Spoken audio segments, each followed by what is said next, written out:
So welcome to our National Science Foundation Graduate Research Fellowship Program, JRFP, Getting Started workshop. My name is Jennifer Bess. I'm Director of National Fellowships and Scholar Programs. So we are the office on campus that helps support students applying for this and other nationally competitive awards. I'm joined by my colleague Ethan Knight in our office, who is our STEM lead person on competitions. And then we have Michael Royko, who's one of our graduate student fellowship peer mentors, who can share about his experience. And then, of course, Dr. Mike Matthews, who is the current chair of our NSF JRFP committee, to share some words of wisdom with all of us. What I'm going to do in this session, if you've been to an NSF workshop before, some of this is probably going to be a little repetitive, but I didn't want to assume that everyone knows exactly what this competition entails. So we're going to start with kind of the big picture overview of what is the JRFP, what does an application look like, what's eligibility, because that's a really key component. We got to make sure that this is the award for you and that you are eligible.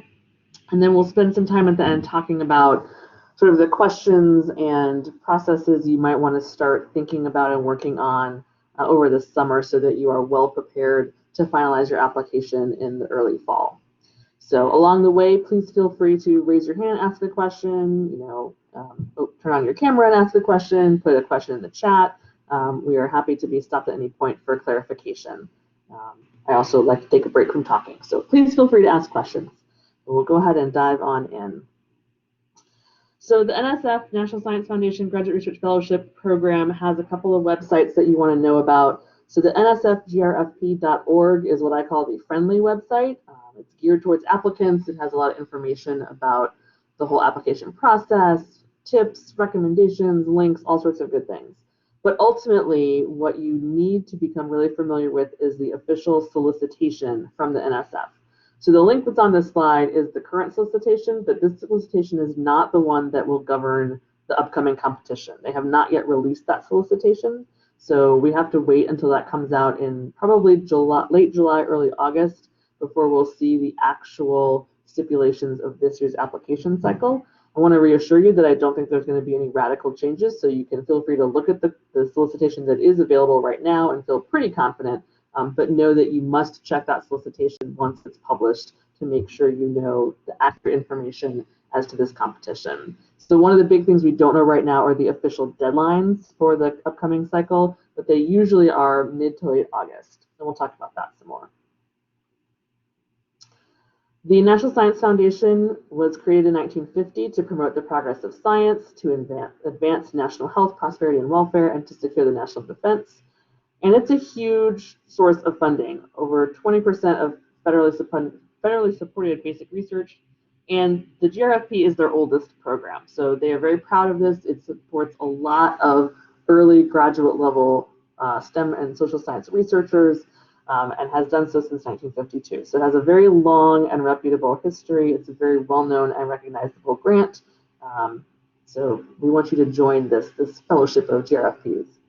Their goal is to recruit individuals into STEM fields and a few social sciences, particularly those who show potential to be high-achieving scientists and engineers early in their careers. So this emphasis on early, and that comes into the eligibility component. We'll talk about that. And then it's also a goal to broaden participation in science engineering of underrepresented groups. So those are the two primary goals for the JRFP. What this features, right? So you're going to get a fellowship award, financial award. It is a flexible award. You can choose the project that you'll work on, the professor that you'll work with, the graduate program that you want to do. There's no service requirement afterwards. It's just a freely given gift. And it is portable, so you can use it at any institution in the US for a research-based master's or doctoral degree. They have to have a campus in the US. You can't take this abroad, but there's a wide range of options here. I did not update this slide, but in 2020, they also gave out 2,000 fellowships and had about 12,900 applicants. So they're holding pretty steady at that 15–16% success rate, which is pretty good in the world of national fellowships, I'm going to tell you. But this is clearly a very competitive award, but they give out a good number of fellowships in fields across the spectrum. So The benefits of that, so it is a 5-year award. So over the course of 5 years, you can choose the 3 years to get the support. Those 3 years would give you a $34,000 annual stipend, as well as a $12,000 educational allowance that goes directly to the graduate institution. Note that that says in lieu of tuition and fees. So they give $12,000 and then would expect the school to make up any difference. So it's essentially tuition and fees that you're receiving from NSF. The other opportunities, so if you are named a scholar, you have access to their intern program. They have the FASED program. They have a Career Life Balance Awards, and they have supercomputer access. So there's other benefits once you are part of this circle. You have more opportunities to engage with NSF. Basic eligibility. So it is a federally funded award, so you need to be a U.S. citizen, national, or permanent resident at the time of application. You need to be early in your career, certainly a graduating senior. Grad students are eligible first or second year, and we'll talk about that a little bit more. You have to be pursuing a research-based master's degree and or a doctoral degree. It needs to be a STEM field, which would include some certain social sciences, or STEM education, so there's a little scope there. You have to be enrolled full-time in a graduate program at an accredited nonprofit U.S. institution of higher education when you take up the award. So that's why you can be a graduating senior and then enroll in a different program in the fall. No foreign institutions. So they're being very clear about that these days. So here's the fun eligibility slide. All right, so the easy one is if you are an undergraduate, senior, or an alum who has never enrolled in a graduate degree program. So someone who is about to begin their graduate career, who is set to apply to graduate school this fall for the first time, you are the primary target for the NSF GRFP. They want you to apply as you're applying to graduate school because that's as you are starting your graduate career. So please apply then. If you apply and don't get it and then decide not to go to grad school and then wait a year and then reapply to both NSF and grad school, you can just keep applying, right? Until you enroll in a graduate program. Then the clock starts ticking for some of these other levels of eligibility. If you are currently a graduate student, so if you just, if you're currently a grad student, I would assume you're finishing your first year and about to go into your second year if you're on this call. So then you would be in the level 3.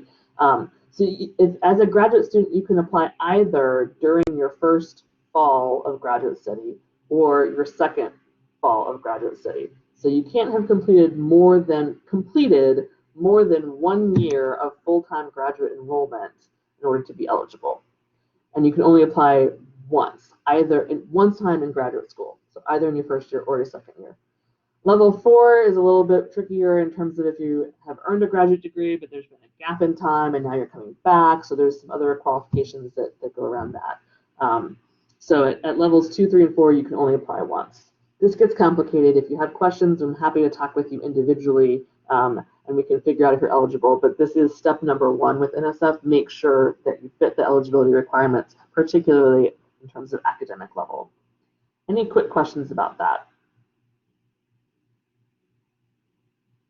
I know I can confuse myself when I talk about it sometimes, so okay. We'll keep going then. Ineligible degree programs, always good to flag. They do not fund professional degree programs at all or joint science professional degree programs, right? So we're talking just an MS or just a PhD. That's what they're looking for. They don't do global community or public health. They don't do counseling or social work. The only education they do is STEM education, and the only history they'll do is history of science.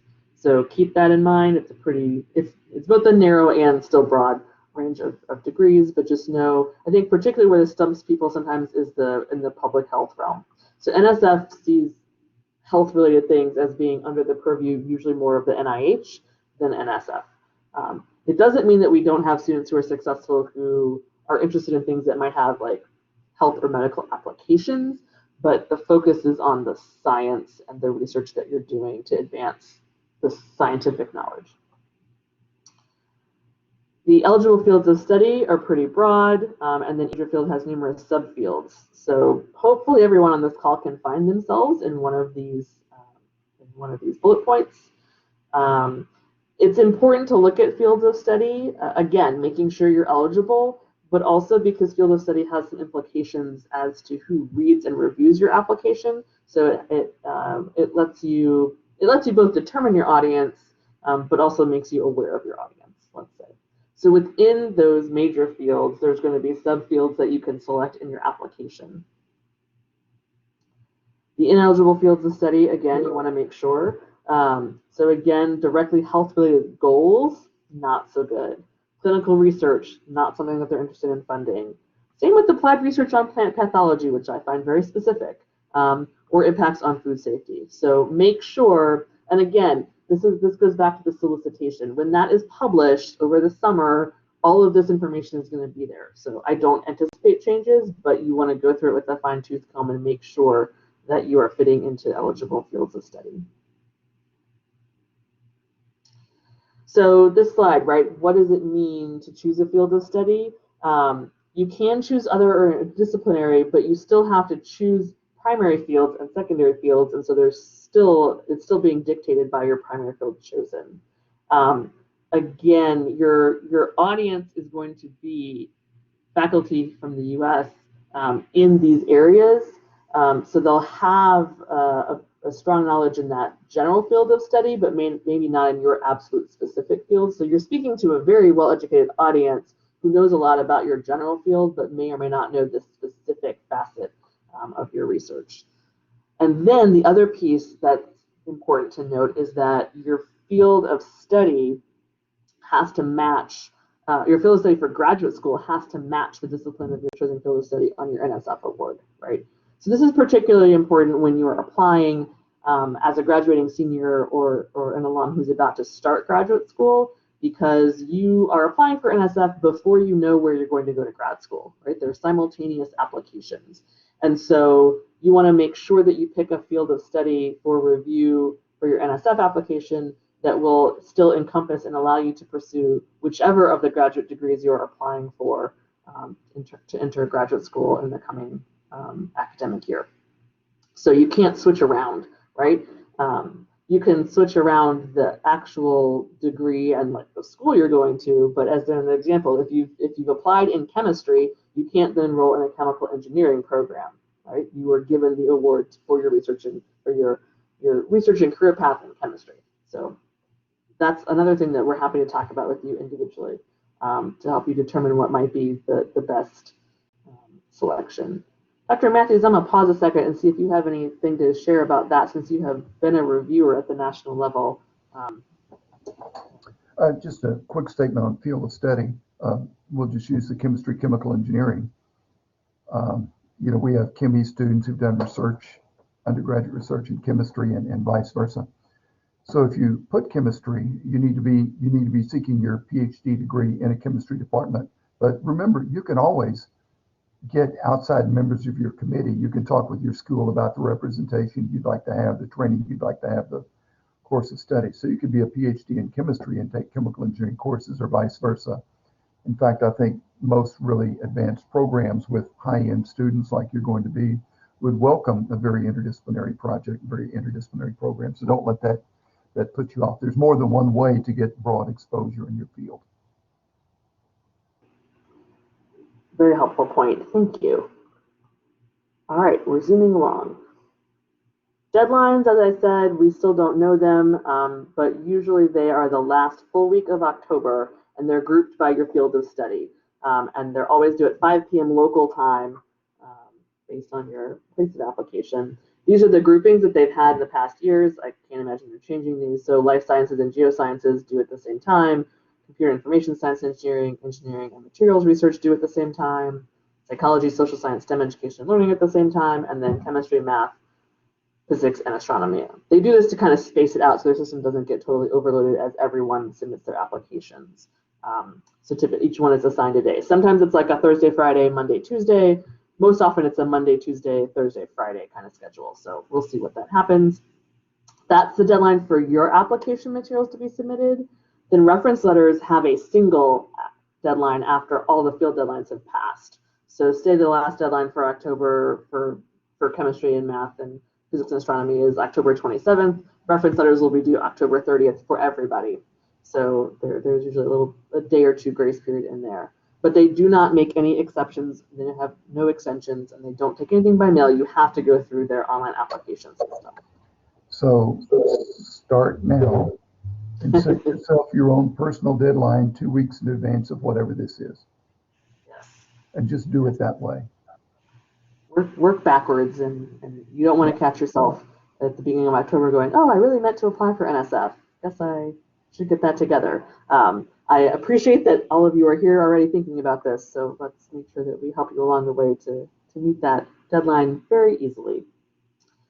So the application itself consists of 5 main categories. So there's a section that has basic biographical information, your previous work and research experiences, questions about your proposed field of study, various honors and awards, etc. The crux of the application are these 2 essays that you write. So there's a 3-page personal statement that involves your relevant background, previous research, you can talk about it more, and your future goals. So kind of big picture, who are you, what have you done, what do you want to do, where are you headed? And then the second piece is a 2-page graduate research statement. So this is essentially a research proposal for the kind of work or project that you want to do as you start your graduate degree. But I want to remind you, or just flag for you, NSF is not funding that research. So it's not a research proposal that you have to do. It's a research proposal that demonstrates that you understand what research looks like in your field, understands what's possible, and is something that's feasible and fits the kinds of graduate programs that you're looking at, and demonstrates that potential for scientific research and career that NSF is trying to fund. So this is often not a stumbling block, but a question that graduating seniors have, right? Like, you don't know where you're going to grad school, so how am I going to write a research statement? So there's often a couple different ways you can do this. If you are currently working on undergraduate research, which is a really good idea, it might be that your proposal is going to be sort of the next 2 or 3 steps down the road of what that project might look like. If you, one of the things that we suggest is you might want to look at the graduate programs that you're applying to, and if you got into your top choice of program, what would you want to be researching at that institution? And then craft your research essay focused on that. That kind of demonstrates that you know what might be possible given the resources available at that particular university within that program. So there's different ways you can approach that, but just be assured that if you write this proposal and then you receive the NSF JRFP, they don't come back and hunt you down in 5 years and say, did you do this research project? That's not what this is about. But it is about demonstrating that you could do this research project and that it's the type of work that you want to do. And many students, I think, probably do go on to do something very similar to what they put into this.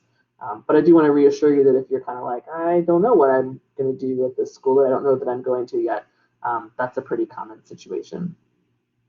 They do also ask for transcripts and references, the letters of reference. So they say 2 mandatory, 3 recommended. I would really tell you that 3 are mandatory.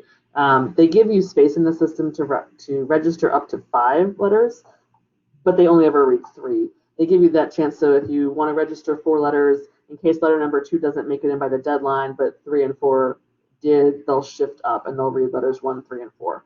So you want we'll talk more about reference letters in a minute, but definitely 3 is what you want to go for in terms of being the most competitive kind of applicant.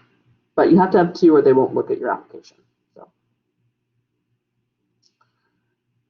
what are you evaluated on? So there's 2 big things, and they're equally weighted for the NSF JRFP. So intellectual merit. And so this question is about how are you advancing knowledge within this chosen field of study, right? What is the intellectual merit of the questions that you have, the research that you want to do? And so they're looking for your potential to advance knowledge. These are the pieces that they look for. And I will say both of these evaluation components, they look for in every aspect of your application. There's no one spot where they're looking for you to demonstrate intellectual merit. It's kind of woven throughout your answers in all of the application materials. However, I will flag for you that they do ask that you have a section labeled intellectual merit in both essays, right? In both the personal essay and in the research essay, to kind of expand upon or draw together how you're kind of answering this question. But they're also looking at the other materials in your application as well. So this is key. And this one is really specific to the academics and the research kind of aspects of your application. The second one they're evaluating you on is the broader impacts. And this is also a broader category. So broader impacts is how does the proposed activity benefit society or advance desired societal outcomes? So the proposed activity is, there's two parts. One of that is your research, right? You're proposing your research. But the second is the impact of the activity of you being a scientific researcher. So impact of you on the field, on the world. And then the desired societal outcomes, this is actually a list that they have, the NSF is looking for. So any of these, the increased participation of underrepresented groups, improving STEM education and doing outreach and mentoring, increasing public scientific literacy, community outreach, having a diverse, globally competitive workforce, and collaboration between academia, industry, and others. So really no applicant is going to be doing all of those things, but if you can find one or two that are well represented in the kinds of activities that you do both within and outside of the classroom, that will make you a strong applicant. So this is a two-parter, the broader impact of the research, like why is it important that we figure out the questions that you have, but also what kind of a difference are you going to make in the type of career that you create for yourself on the scientific community and the American community. And again, this is throughout your entire application, but they also want you to have specific areas in those two essays that address broader, that's labeled and addresses broader impacts. So I'm gonna pause a second because that's big, both of those. Dr. Matthews, you've read a lot of these applications over the years. Can you think of effective ways that applicants have demonstrated their broader impacts, both in terms of their research, but especially I think sometimes the impact of the individual on society can be? So first of all, the second bullet says potential impact of your research on society. And so remember that the research outcomes that you might get could be important to society. We had this discussion today. If someone develops basic understanding of a new novel single molecule biosensor for cancer detection or single molecules in the environment, the research could be important for society. And then there's also what you're interested in accomplishing in your career beyond just what you do in the lab. And so many applications have said, well, I've volunteered at a museum for a couple of years, or I was part of a tutoring group at school, or I was president of the Society of Women Engineers, or I come from a military family and went to military schools all around the country and world, and I'm particularly interested in veterans. So anything about your experiences in your work that you've done, edited the school newspaper, or whatever. You had your undergraduate research project was sponsored by industry for some reason. Any of those sorts of things that reach beyond just what you do on the lab is important. Probably helpful if you have done some things, then to connect your personal plan, your personal statement with what you want to do. These societal benefits do not have to be directly connected to your research. So let's say you're trying to work on solar photovoltaics, solar cells. You don't have to say, well, solar cells are going to help students with disabilities, because they might or they might not. You don't have to bend yourselves over backward to make that connection, but the activities you're interested in. And I would suggest, if you're thinking about certain schools, look at the groups and organizations that they have. Maybe contact those schools and ask about opportunities for outreach, getting involved in society, and talk with your professors about students they've known in the past that have gone on and had good careers.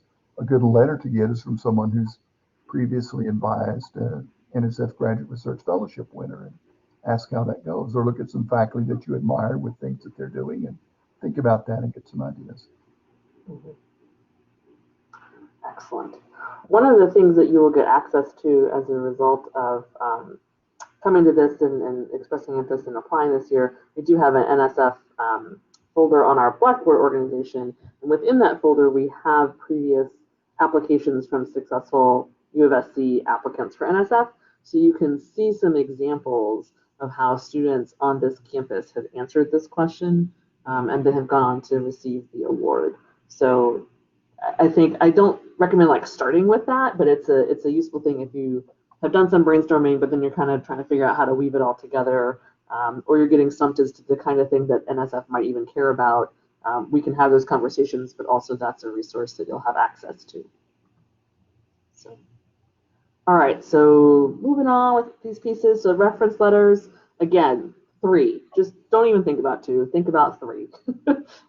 You can rank up to 5, and they'll take the top 3 that are submitted by the deadline. So you want to pick these people carefully. So they need to know you. They need to have worked with you, either in the classroom setting and or in a research setting. You want to share the drafts of your application with them. So this is another reason to be started early on this and work on them over the summer so that in the fall you can come back to campus and chat with your professors and say, hey, here's my current draft of my 2 statements to help you as you're thinking about writing this reference letter. Please feel free, well, please emphasize these 2 criteria, right? The intellectual merit and broader impacts, because those are criteria that NSF uses a lot in a variety of awards, but they have different emphases depending on the award. So this is one where they really are equal, right? Like 50-50, intellectual merit and broader impacts. It's not one is more important than the other. The nsfgrfp.org website has a really good page of link that you can send, like a page you can send to your reference writers that gives information and context about what NSF is looking for. So definitely share that. And in general, when you're looking for references for a fellowship or for graduate school, you want to ask people if they can write you a strong letter, right? You don't want a letter at any cost or a letter that just says you came to class every day and got an A. Like, you need someone who knows you with a little bit more depth and can really talk about how you fulfill these criteria. And so hopefully you have people in mind already, but even if you don't, you can there's still time to have the kinds of conversations with faculty and mentors to give them that kind of information to sort of flesh things out. And talk with them about why this is the thing you're applying for, right? Why are you a good candidate for the JRFP? That should come through in your drafts as well, but if you can't tell, this is about communicating with the people who you're going to ask to recommend you, right? You want to give them information about this particular award. You want to give them information about yourself that is more than maybe what you shared before in terms of however you've known them, and give them a sense of why this is a good fit and what you would hope that they might be able to say. Like, let them know why you're asking them for that letter, right? How do they know you? Do you hope that they can talk about a particular project that you did in their course? Or were they a witness to you being a real mentor for other students in the class, right? What kinds of things do you want them to pull out in their letters?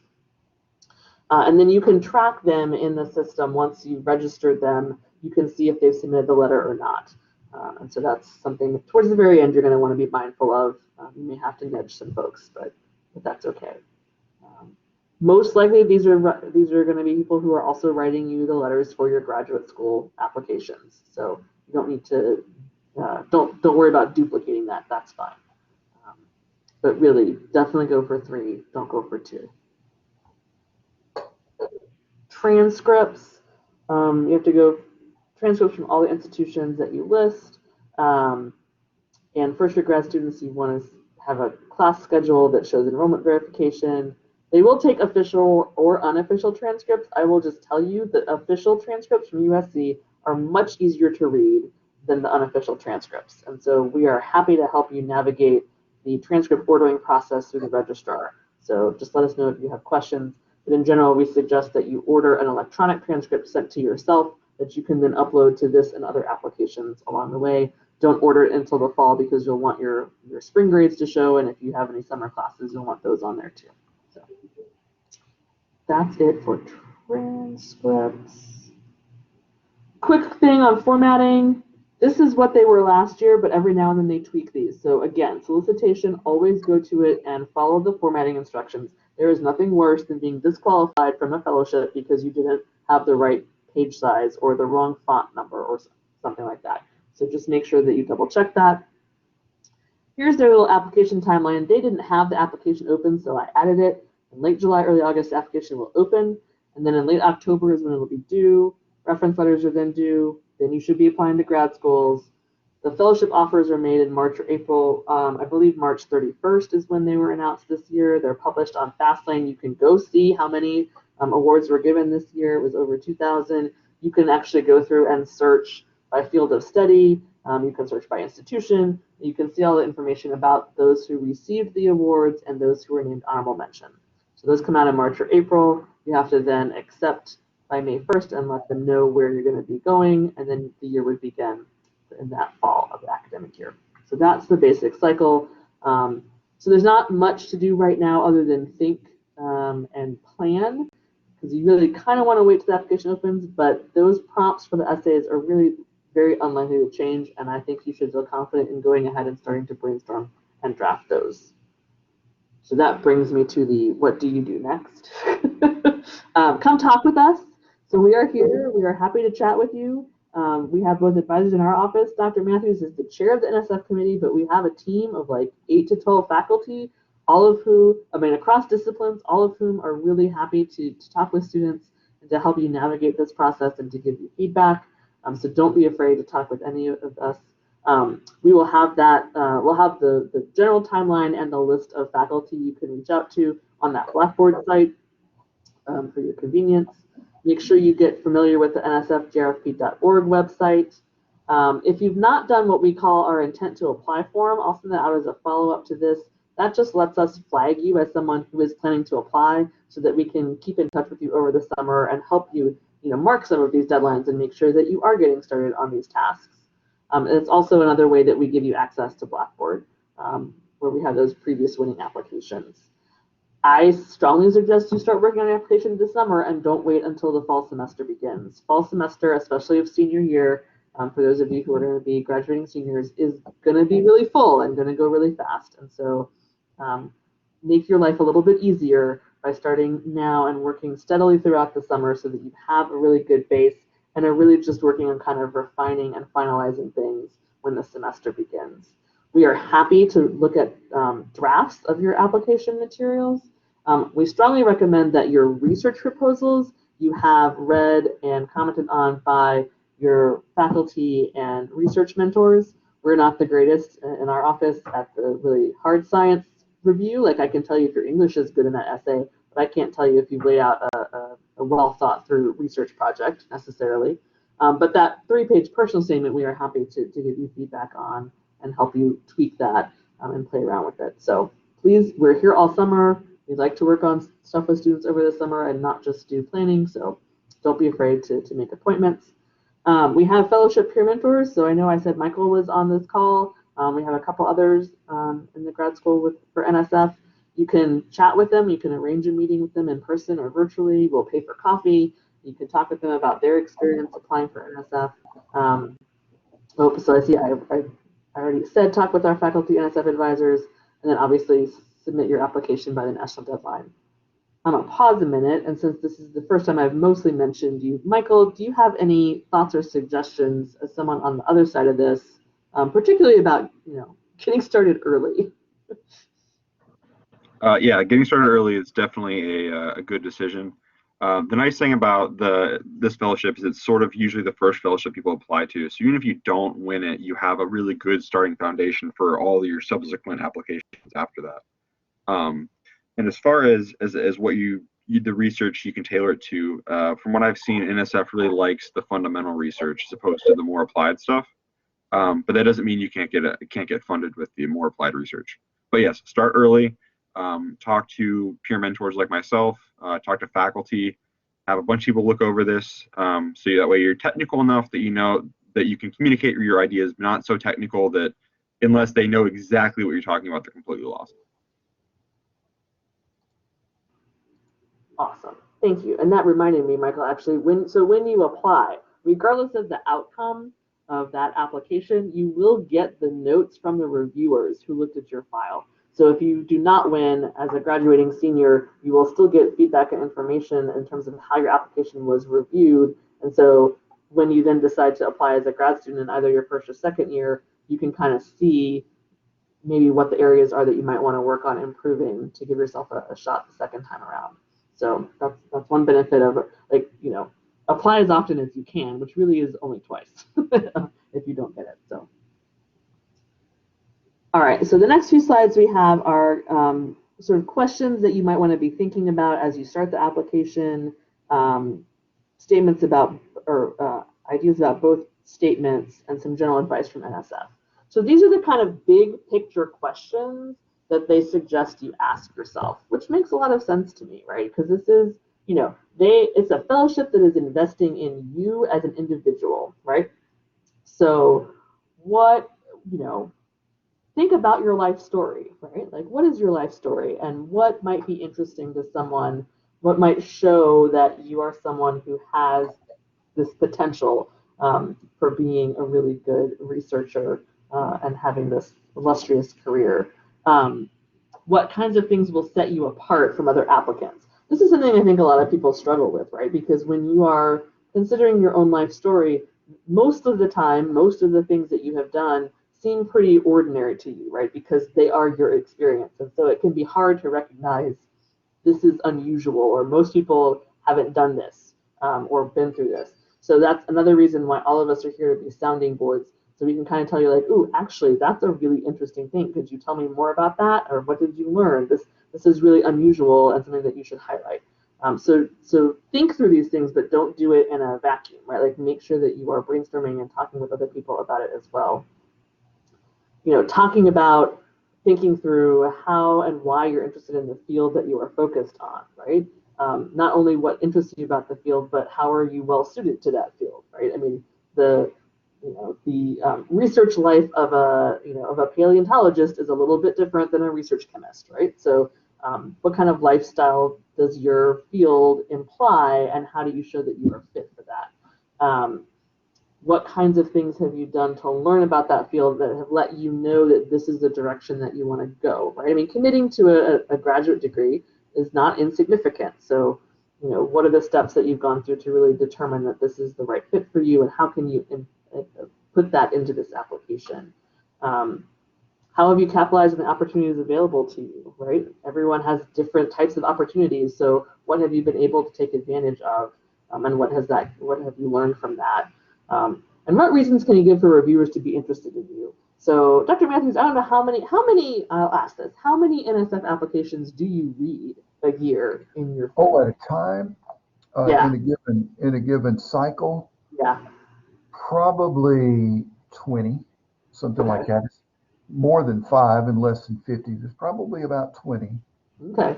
And I'm sure it's even more true now, but even previously, the reviews were done remotely by video because they can't afford to bring in all of these panelists to Washington, D.C. to sit in a room. The expense is just prohibitive.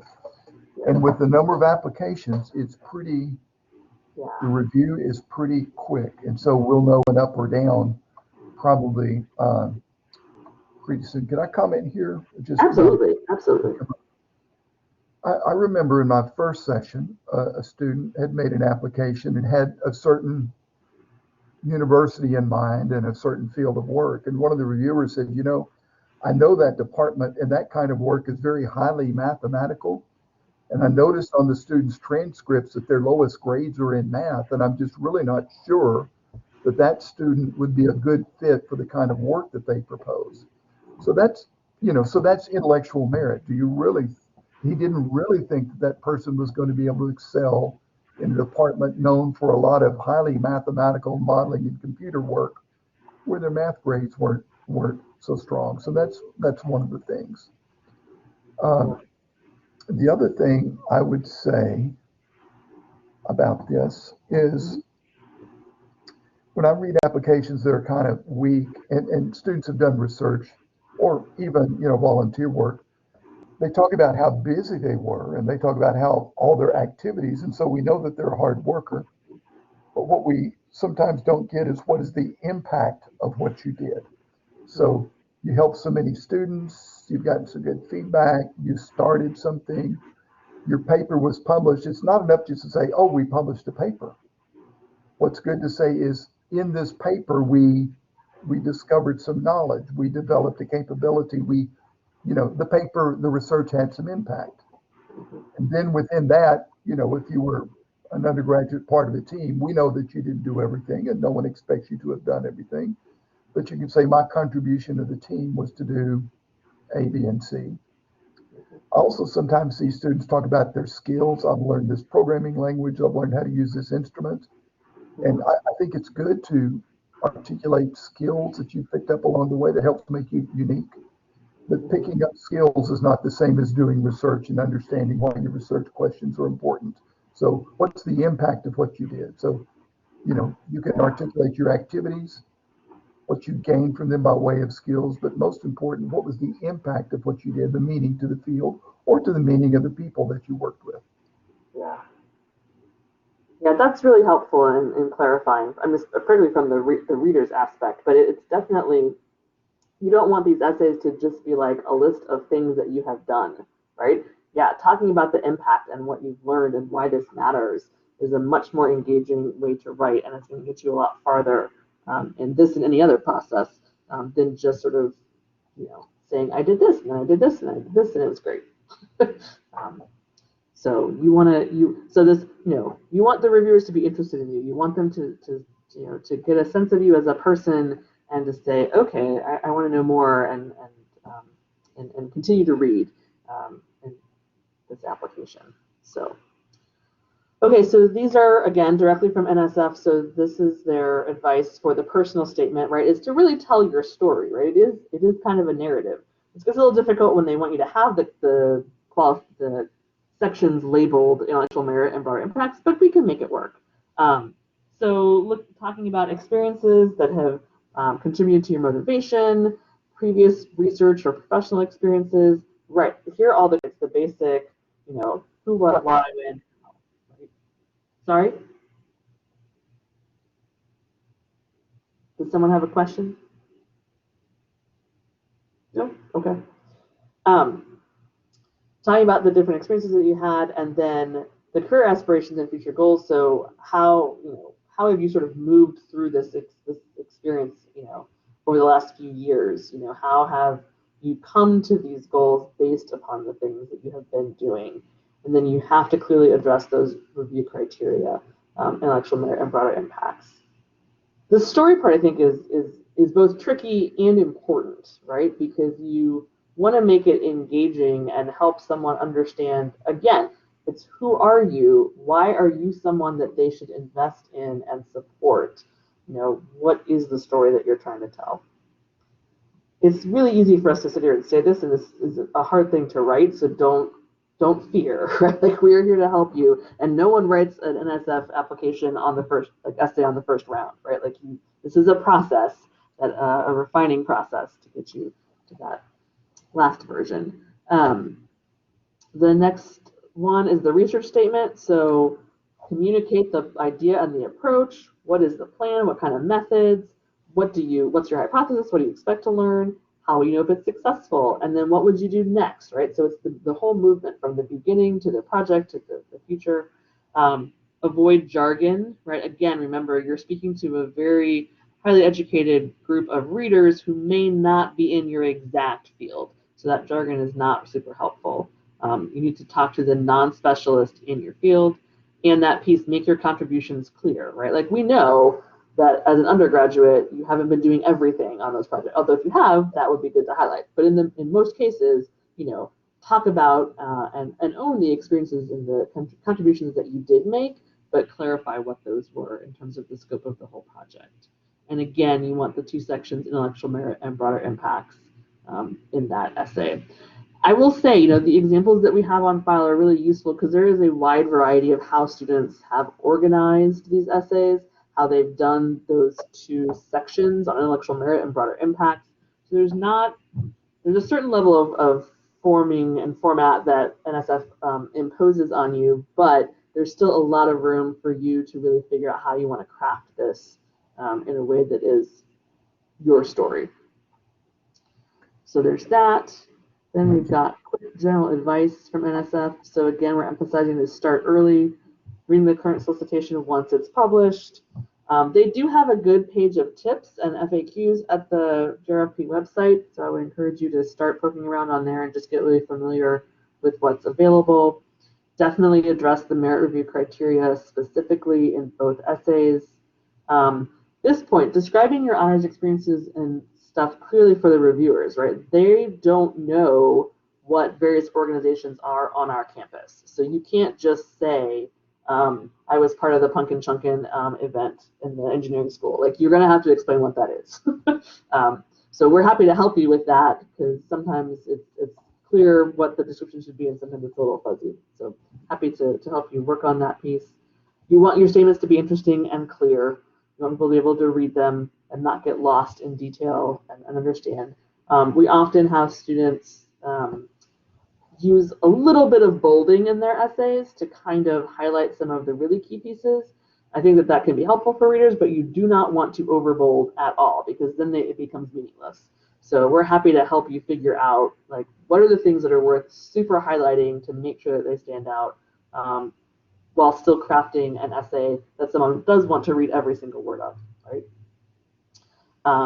Making sure that you share your materials with your letter writers, confirm your letter writers once you've selected and entered them into the system, and check your application package status on the website frequently. And the last one is don't forget to hit submit, because that is the worst reason not to get an NSF.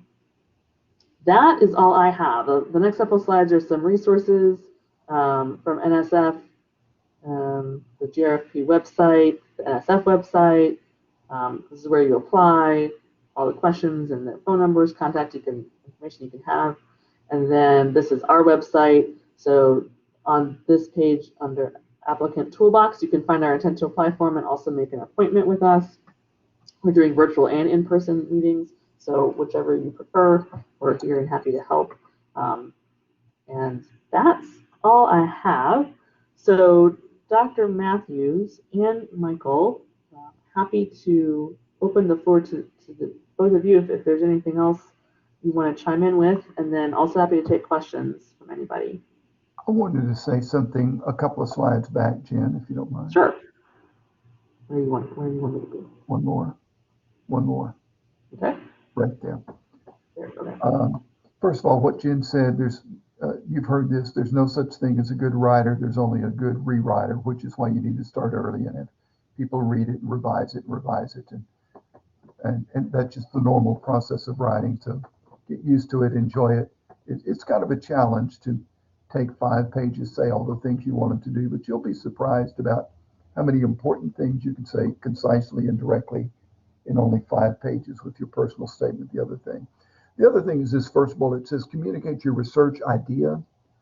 I don't know what the phrase research idea means to everything else, but I'd kind of think of this as 2 parts. You know, what's your field of research? What's important to be studying?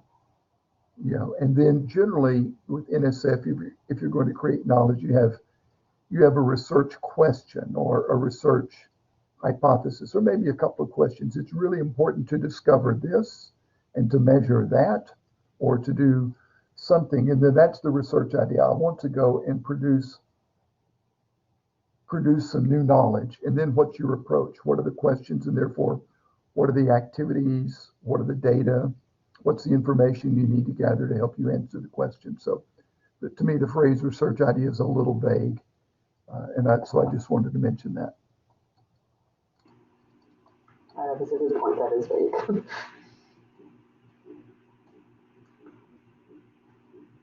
Michael, did you want to share anything else as a? Just again, start early. It creeps up on you really quickly. And like I said before, you don't win. It's a great thing just to apply for and go through that process. Yeah, having applied for this really helped me with other fellowships I've applied for. Yeah, we like to talk about sort of the snowball or waterfall effect. Like, once you start applying for stuff, just keep applying. And the first thing you apply for then gives you a basis of material that you can then work off of. I will say, if you apply for NSF, your graduate applications for graduate school should be a lot easier than if you did not apply for NSF, because the deadlines for this are a little bit before, and you have a lot of people ready and willing to help you in this application process. All right, we're open for questions. I'm gonna put my little thank you slide up. So this is me, this is Ethan, these are our email addresses. Feel free to be in touch. But I'm going to stop sharing this so that you can actually talk to us if you would like to talk to us face to face.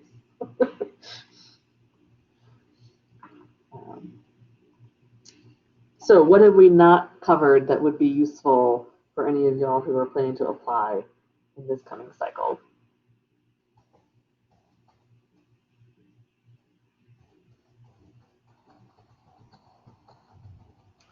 So we covered everything. We try to be thorough, but all right, well, I'm not going to hold you captive. If we've answered all the questions that you have, and how can you have your applications reviewed? That's a great question. So you would make an appointment with one of us in our office. You can, that's okay, no worries, Brennan. Typing is totally fine. We are on Navigate if you're an undergrad and are used to making appointments that way. You'll find National Fellowships under Involvement and Engagement. And we have an appointment type of essay review. So if you choose that type of appointment, it'll be an hour-long session. So you can schedule that, and then we would ask that you send us your drafts about 2 or 3 days before that so that we have time to review it and then can meet with you and go over your materials. And you can do that more than once. It's not a one-shot kind of deal. But that's the best way in terms of our office. If you want to talk with any of our faculty advisors, I would send them an email and say, you know, you're an applicant for NSF, you know that they're on our committee, that they'd be willing to take a look at your essays and then kind of follow their lead in terms of how they want that to proceed.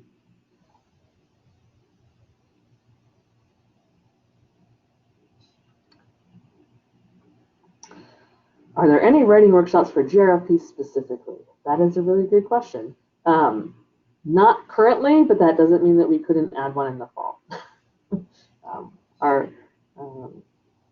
And the Blackboard stuff will happen after this meeting. We have to go in and put you in as a member of the organization, and then it will show up. You'll be admitted to the National Fellowships Advising Organization in Blackboard, and then you would have specific access under like My Fellowships. NSF would show up. So give us a few days to work on that, but we'll get you in the system ASAP. So Brennan, it's a good idea. I mean, we would like to have writing workshops for the NSF, and we are working on expanding some of our programming in our office. So I can't make any guarantees, but we'll note that that is a request and see what we can do.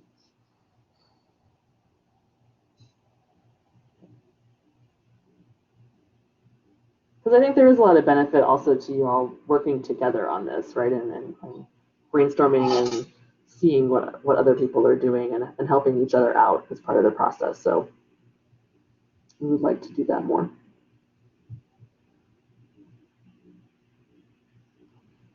All right, we'll do one last call. Other questions, feel free to type them. We'll also make this recording available to you, so if you want to go back and watch it again, take more notes. That'll be possible. Good luck, everybody, and thanks for joining in today. Yeah. Thank you, Dr. Matthews. I always appreciate your insight and advice.